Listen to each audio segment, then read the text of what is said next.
Opérateur touristique de Nosubé demande d'ouverture effective des frontières aériennes.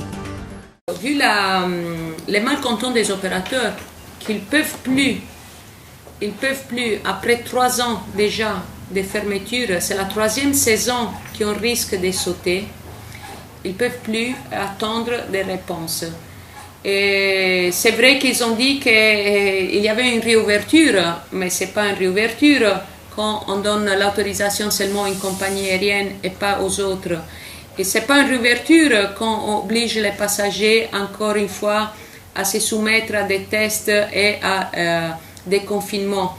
Et on n'est pas une réouverture quand on insiste toujours sur les mêmes points, parce que la réouverture, ça veut dire redonner à Nosubé tous les vols qu'on avait jusqu'à 2019.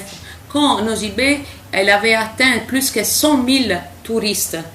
Maintenant, on est à 0. Et les opérateurs sont vraiment désespérés. C'est une crise économique qui touche pas seulement les opérateurs Vasa, c'est une crise économique qui touche tout le monde, toute la population. On a fait ce qu'on nous a demandé, on a tout fait. On s'est vacciné, on a suivi les protocoles sanitaires, et on a suivi les règles, on est tous d'accord, on est tous signataires des protocoles et des mesures à prendre. Donc maintenant on est prêt et on attend seulement que ça. On attend de réouvrir. C'est pour cela que les 31, d'une façon bien sûr polie, éduquée, appropriée, on va réunir tous les opérateurs. Et pour la première fois, ça sera les opérateurs même en première personne qui vont expliquer, parce que c'est aussi difficile chaque fois interpréter une association ou une organisation qui parle au nom de quelqu'un d'autre.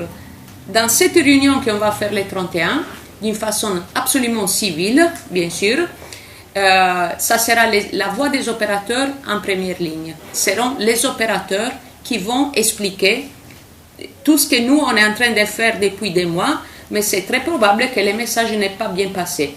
Donc, ça sera vraiment eux qui vont vous dire réellement qu'est-ce qui se passe et pourquoi on est vraiment à la limite de la survivance.